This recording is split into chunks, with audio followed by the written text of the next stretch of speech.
You're saying you can't go on the trip I planned. If you don't come, you're no longer family. It's common sense since you married my son, isn't it? That's what Effie, my mother-in-law, said to me, seeking agreement from Cody. I stopped Cody, who seemed like he wanted to say something, and agreed to her proposal. Goodness, marrying someone so naive to the world is such a hassle. As long as you understand, if you don't come, it's divorce. I'll re-educate you from now on. I was sick of her ridiculous remarks. Little did I know, this would be the last trip with my in-laws. I'm Liliana, 32 years old. I run an app development company. It's still a small company, but I love my work, and every day is a joy. My husband Cody is 37, 5 years older than me, and works at a bank. Both of us are passionate about our work, and we can talk about it for hours, often until morning. Cody is very understanding of my work, and we share household chores. We love our work so much that even after 4 years of marriage, we don't have kids. But we both like children and hope to have them someday. My family runs an auto parts factory. Founded by my dad, it's now run by my brother. Thanks to them, I have the freedom to pursue my dream of starting my app company. Even though our industries differ, I often consult with my brother and dad, who are also business owners. They are always supportive, making my family a huge pillar in my life. Cody's family runs a small factory. Being an only child, Cody was expected to take over, but he refused and chose baking instead. There were good reasons for this decision. Firstly, the factory wasn't doing well, and father-in-law, Andy, was actually considering closing the company with his generation. Honestly, running a small factory is tough nowadays. As a child, Cody often heard Andy talking with bank employees over the phone. Once, he met a very kind and cool banker during a visit to the factory, and started accompanying Andy to the bank for meetings just to meet him. Eventually, Cody aspired to be a banker, studied hard, and now works at a major bank. He studied hard for that dream and eventually joined a major bank where he is now. Our marriage seems fine on the surface, but it's actually not going well. Effie doesn't think highly of my job. Since I can work remotely, there are days I work from home. She sees it as a frivolous job and doesn't understand it at all. I get it. For an older generation like our parents, my job is hard to grasp. It's not a physically demanding job, but it's still work, and it can be exhausting.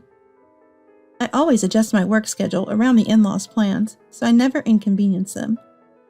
I don't insist on them understanding, but it's frustrating when they think remote work is easy just because I have a flexible schedule. There are other things Effie disapproves of about us. We built our house when we got married, located about halfway between our parents' homes. Despite taking different routes, it takes less than 30 minutes to reach either house.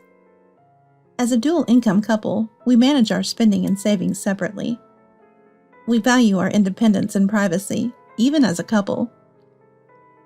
We contribute a fixed amount for living expenses every month, save the rest for the house, and manage our own money otherwise. Effie disapproves of this lifestyle too. She thinks it's wrong for a couple to talk about privacy. According to her, it's odd for family members to have secrets, and she doesn't consider them a true family. I think because Effie doesn't like me, she finds fault in everything I do. She adores her son Cody, so I'm just a nuisance to her. Every time we meet, she makes snide remarks about us not having children yet. It's something I'm sensitive about, and I'd rather not be reminded. Childbearing is a delicate topic, and usually it's polite to avoid it, but Effie brings it up every time, so I've started to avoid her. To not worry Cody, I've been staying late at work on purpose to avoid meeting her. Effie has done many other surprising things, but there was one incident I couldn't forgive. It happened on the day of my best friend's wedding. After her wedding, my friend was moving abroad. We wouldn't be able to meet as often since we both work. I was really looking forward to celebrating her big day. However, a week before the wedding, Andy came to me with a request. He had an important business reception and wanted me there. I naturally refused. The only thing more important than my friend's wedding would be a parent on their deathbed. That night, something unexpected happened. When I got home from work, my in-laws were at our house. As soon as she saw me, Effie confronted me angrily. "Liliana, what are you thinking? Refusing Andy's request is outrageous. You're my son's wife. It's only natural to prioritize family obligations. Your refusal is unacceptable. You need to rethink your priorities." She yelled at me. Cody was there too, but he said nothing. After asking, I found out the reception was critical for the future of the company. But to me, my best friend's wedding was just as important. I told Effie that. "I understand what you both are saying, but my best friend's wedding is an important event for me, and I don't want to miss it. Besides, I'm not even an employee of Andy's company." As I said this, even Cody chimed in. "Can't you make an exception this time? This is really about the survival of the company. I'm going too, and it's a family effort. We can make it up to you for missing the wedding. It's a family crisis. Can't you help us?" I was shocked. I never thought Cody would say such a thing. He knew how much I was looking forward to the wedding. Then, Andy spoke. "I understand Liliana's point, but this time we really need your help." The atmosphere made it hard for me to refuse. It wasn't just any reception. In the end, I reluctantly agreed to skip my best friend's wedding. I told my friend the truth and explained why I couldn't come. Given that I had previously talked to my best friend about my family situation, she understood my predicament. In fact, she was more concerned about me. I'm fortunate to have such a kind friend. I felt guilty for missing her big day, but once the decision was made, I had to focus on making the reception a success. On the day of the event, Cody and I arrived at the venue early and tried to contact Effie. However, for some reason, Effie didn't answer her phone. As I worried about what to do, the in-laws finally arrived at the venue just 10 minutes before it was set to start. To my surprise, they were in a disheveled state, with messy hair and their suits and shirts all wrinkled. I was shocked and asked Effie, "What happened? What's with your shirt? Today is an important reception, right?" She awkwardly responded, "I just overslept, Liliana. Make sure you're not rude." I was so close to snapping back with, "I don't want to hear that from you," but somehow I managed to hold back. I really want to give myself credit for keeping my composure. During the reception, Effie, not knowing how to converse properly, made a series of rude comments to our guests. It seemed she meant them as jokes, but their strained smiles made it clear they weren't received well. As expected, we didn't secure the contract, and the reception ended without success. I thought to myself that it was to be expected. If I had known it would be like this, I would have preferred to go to my best friend's wedding. I was infuriated at being dragged into such a disastrous reception, ruining my plans and causing issues with the in-laws. To my dismay, they didn't acknowledge any wrongdoing. According to them, "After such a lavish reception with no contract, it's almost like dealing with con artists. Good thing we didn't make a deal with such strange people." I was speechless with astonishment. How can they be so blissfully unaware? After this incident, I became even more uncomfortable with my in-laws and started avoiding them. But unfortunately, there's something I can't avoid. Cody's family has a tradition of going on a family trip every year since his childhood, and it has continued even after we got married. Since our marriage, I've been expected to join these trips, but I'm always stuck with the chores and driving. Arranging hotels, booking meals, researching tourist spots, all these tedious tasks are my responsibility. And if I dare to voice my opinion, I'm immediately shut down with a, "Don't overstep." Even when we visit tourist spots, I'm often left to stay in the room, never getting to visit places I like. Honestly, I dread these annual family trips and always hope I might fall ill on the day. Now, this year's trip season has arrived. Despite their claims of being financially tight, my in-laws insist on a lavish trip. As usual, I was tasked with finding the hotel. I plan meticulously to keep Effie, who's always complaining, in a good mood. Since I'm the only one who doesn't drink, I'm the default driver, but I don't mind as it spares me from their conversations. However, a crisis occurred. Just before the trip, I received news that my mom had collapsed and was in critical condition. In such a situation, going on a trip, even a short one, was out of the question. I lost my composure, thinking I needed to see my mom as soon as possible. It was the day before the trip, so I decided to cancel and started preparing to go to the hospital. Cody offered to come to the hospital with me, but I refused. I felt like he was implying my mom wouldn't make it, which I didn't want to hear. When Cody and I went to tell Effie we couldn't join the trip, she exploded in anger. "You're saying you can't go on the trip I planned. If you don't come, you're no longer family. As my son's wife, it's common sense to prioritize the family trip, right? Right, Cody?" Effie said this, seeking agreement from Cody. Effie interrupted Cody, who looked like he wanted to say something, as if to say she wouldn't entertain any opposing opinions. In that situation, I was so dumbfounded that I couldn't find the words to speak. Nothing could be more important than being with my mom in her critical condition. Just as I was about to respond, my brother called. "It seems Mom's condition is serious, but a bit stable." I expressed my desire to rush to her, but he said visiting isn't possible right now due to a contagious disease outbreak.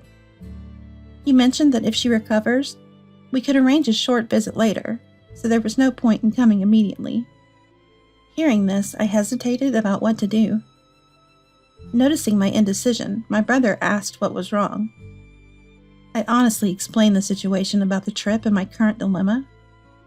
My brother, a bit angry, made a good suggestion. I hadn't thought of it in my distress, but the trip destination was near my parents' home. He assured me that I could quickly get to my family's house from the hotel if needed, and there shouldn't be any problem. Indeed, that's true. If I can't visit the hospital, staying at home or at the hotel doesn't make much difference. Accepting my brother's suggestion, I told Effie. "All right, I'll go on the trip." Effie responded, "Goodness! If you had said that from the start, I wouldn't have had to get angry. It's hard to marry someone so naive. As long as you understand, if you don't come, it's divorce. Honestly, I'll have to re-educate you from now on." Cody looked surprised, but we agreed to go on the condition that I could leave for the hospital if needed. Effie remarked, "It would be trouble if our driver suddenly disappeared, right? Oh good, you're part of this family now, so our needs come first. Remember your role as my son's wife. This is a major event. The family trip should be your top priority." Her triumphant attitude and obvious excitement really irked me. But to avoid further trouble, I decided to endure it. On the day of the trip, I was so worried about Mom that I couldn't put down my phone. Yet Effie was drinking beer from the morning. The back seat of my car, which I was driving, turned into a party scene. I was surprised to see Cody joining in the drinking. However, this was a trip for which everyone had rearranged their schedules. I told myself that it would be nice if everyone could enjoy the trip, since we had all made the effort to come. During the trip, Effie's whims were relentless. Demands to stop for the bathroom immediately, or to go to the grocery store for more alcohol. I felt like a servant. But I was prepared to endure such things. That's when my mobile phone rang. It was a call from my brother, thankfully informing me that Mom had survived. Her condition had stabilized, and she had regained consciousness. The diagnosis was subarachnoid hemorrhage. However, I couldn't be completely at ease yet. There were concerns about potential after effects. It was reassuring to have my brother keeping me updated, as I was feeling anxious. When I shared the news of Mom's recovery with my in-laws, Effie commented, "If she's better, there's no need to bother us with such news. You're making a big deal out of nothing." And then Andy added, "Exactly. No need to spoil our trip with such grim news. We're supposed to be enjoying ourselves. I was disgusted that Andy shared Effie's view and didn't want to think of these people as my family. During the trip, they made a ruckus in the hotel, drinking and partying, which was truly embarrassing. This incident deepened my distrust of my in-laws. Thankfully, Mom's condition remained stable, and there was no need to rush to the hospital, allowing us to complete the trip and return home. I was relieved. While I was sorting out the laundry, Effie came to our house. Wondering what it could be this time, she said, "You have a dryer at your house, right? We don't have one, so let me use it," and showed up with loads of laundry. I was exasperated and replied, "There's a laundromat with dryers. I have a laundry of my own, and I'm using it right now, so it's not possible." To which she retorted, "Always so stingy. Once you're done, it's fine. I'll come to pick it up tomorrow. Leave it finished by then," and attempted to leave her laundry in our washroom. Cody stepped in. "Go to a laundromat. Liliana is tired, and she has to work tomorrow. It's not possible." Effie got angry, feeling her son was defending me. She left in a hurry, spewing insults and slamming the door, leaving the laundry behind. In hindsight, if things had been different that day, maybe the course of events would have changed. Later, Effie returned and said, "During the trip, I realized something, Liliana. You lack the awareness of being married to Cody. We might face similar situations in the future. Since we couldn't discuss it, I've decided that Liliana should make a decision." She put a family contract and divorce papers on the table. I was speechless. What even is a family contract? It was ridiculous and confirmed my belief that she can't have a normal conversation. The saving grace was Cody's reaction. He said, "I have something to say. If you keep imposing your biased views on us, I'll cut ties. I can't deal with this anymore. What do you think Liliana is? She's not your servant or housekeeper. You're the one who's mistaken about your position." Effie was stunned. Until now, Cody had hardly ever opposed anything. It wasn't because he agreed with Effie's ideas, but rather he kept quiet to avoid the hassle. Following Cody's words, Effie's anger turned towards me. "You've changed Cody since marrying him. He used to be so sweet. It's crazy for him to talk to me like that. You must have brainwashed him. Turn him back to the old Cody," she accused, confronting me. She believed I had brainwashed Cody into defying her. Then Cody spoke up for me. "The one doing the brainwashing is you, right? Always going on a rampage without listening to anyone's opinion? Frankly, you're a toxic parent. You never let me do what I wanted to. After getting married, instead of calming down, you started spewing your venom at Liliana. Enough is enough. I'm not going to divorce, and if you have a problem, you should stay out of our lives," Cody said. Hearing this, Effie turned to Andy, who was with her, and burst into tears. Andy responded, "If that's what Cody thinks, then fine. We'll cut ties. Do whatever you want," and stormed out. I was surprised but happy that Cody stood up for us like that. Feeling frustrated, I told my brother about this.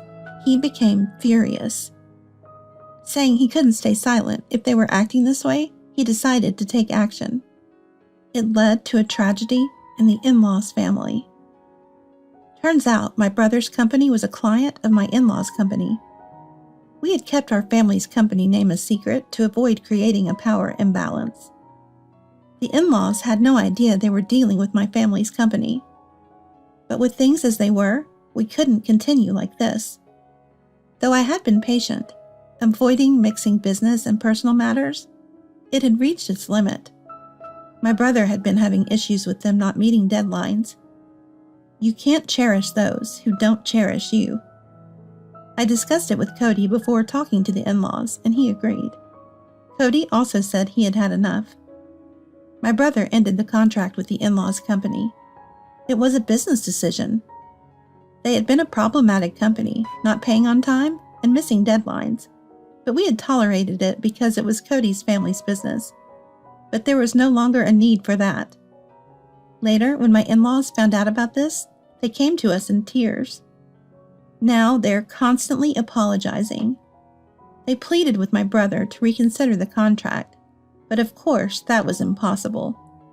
It was their responsibility for not meeting deadlines. They should have been grateful for our patience. Cody explained everything to his parents, but they refused to accept it and ended up cutting ties in a rage. Cody wasn't sad, he felt relieved.